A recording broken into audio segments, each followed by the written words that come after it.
Pak Menhan kenapa diam saja? Jangan lama-lama Pak. Pak Panglima juga. Kenapa tidak segera bertindak? Karena kedaulatan militer kita diserang loh Pak. Ayo segerakan. Wahai anggota DPR, kemana aja kalian? Menlu, kenapa tidak lobby-lobby ke tingkat dunia? Juga Pak Presiden tak usah ngurusi penerus 2024 yang harus orang yang sejalan 100% dengan Anda Pak. Siapa saya yang jadi presiden pasti punya naluri membela NKRI. Saat ini Papua kritis Pak. Ada 36 tentara Kopassus diserang, walau dengan senjata sedikit mereka waktu itu, karena dalam situasi negosiasi.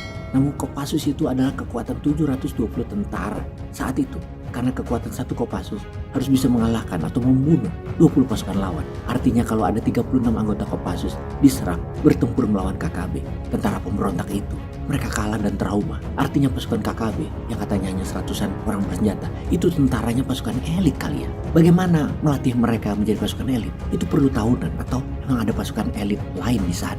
Pasukan elitnya siapa? Siapa yang membayar? Mahal loh mereka itu biayanya. Sudah selama tahun 2023 ini KKB terus meningkatkan eskalasi gerakan mereka. Kok kuat ya mereka? Kok kuat amunisinya? Dari mana dapat amunisinya? Ada sponsor pastinya. Siapa sponsornya?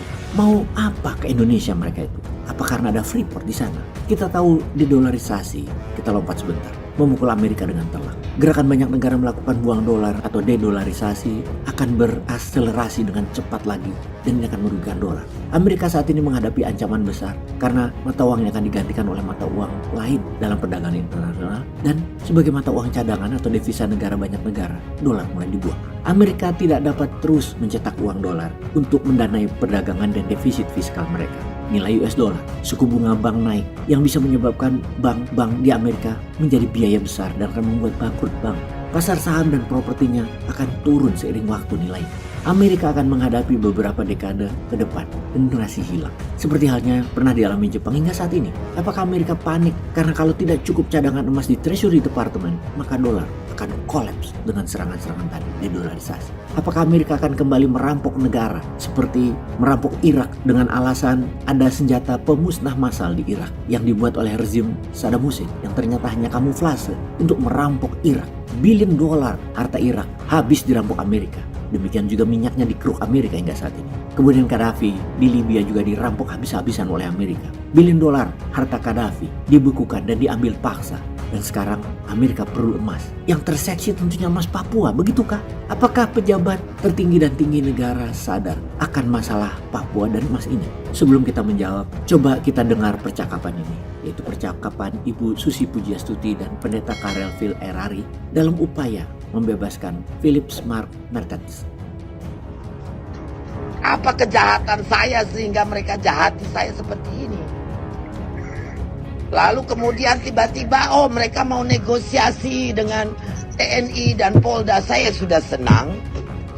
Terus kemudian 2 hari kemudian ditembakinya TNI yang ada di Durakma. Itu kan apa? Katanya mau negosiasi tapi kalian bunuh putra-putra bangsa. Itu saya jadi lebih marah lagi. Mau diambil apa? Sementara orang lain yang cari untung saja di Papua, kalian biarkan.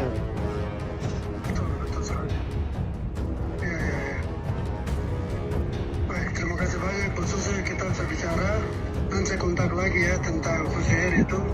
Jadi begini, ada grant yang diberikan kepada saya bisa bantu Ibu Susi untuk kita belikan pesawat baru kalau semua sudah oke semua betul-betul Philip Martin dibebaskan, kita cari pesawat baru dan ada yang mau bantu saya grant dari PBB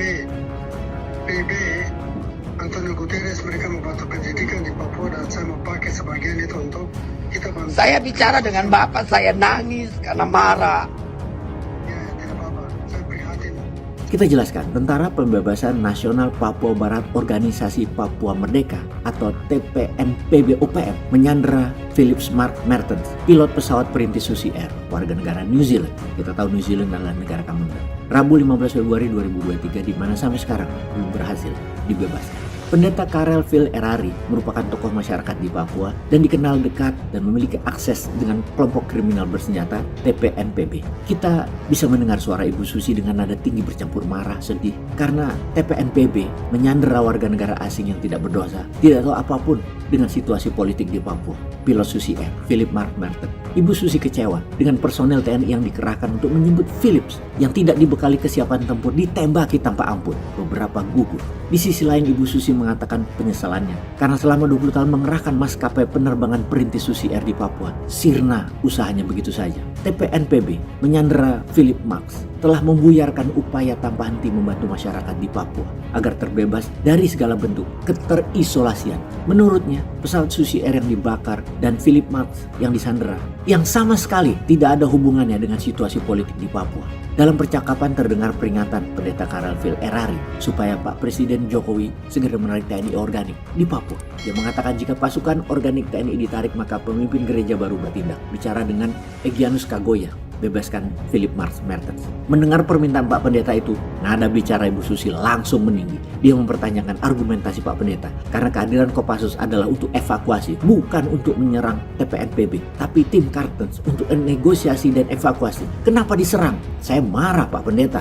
Demikian kata Ibu Susi. Susi Air sudah 20 tahun terbang di Papua. Saya bantu masyarakat, saya kasih obat-obatan, tangan saya cuci luka orang anak-anak Papua. Saya marah kalau Pak Pendeta tanya, saya mau apa? Kalau saya suruh menyelamatkan pilot saya sendiri, saya akan minta bom sama TNI. Saya bom semua sendiri. Saya marah. Suara Ibu Susi sedikit bergetar, menahan rasa marah pastinya.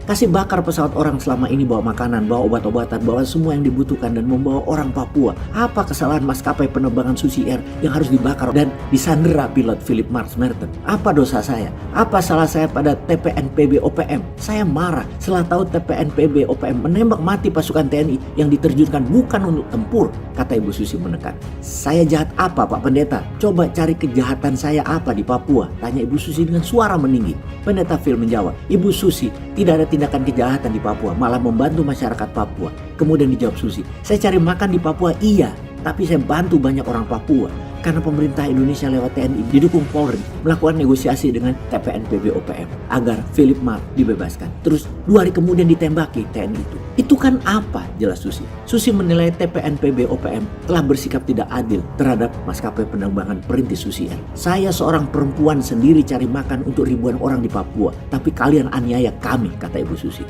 Kepada Ibu Susi yang terhormat, kami netizen, bosman di belakang Ibu 101%. Apa yang bisa kami bantu Bu? Kita bantu Susi Air dulu, lalu kita bantu Papua. Jangan sampai Papua referendum dan lepas seperti Timur Timur. Peace.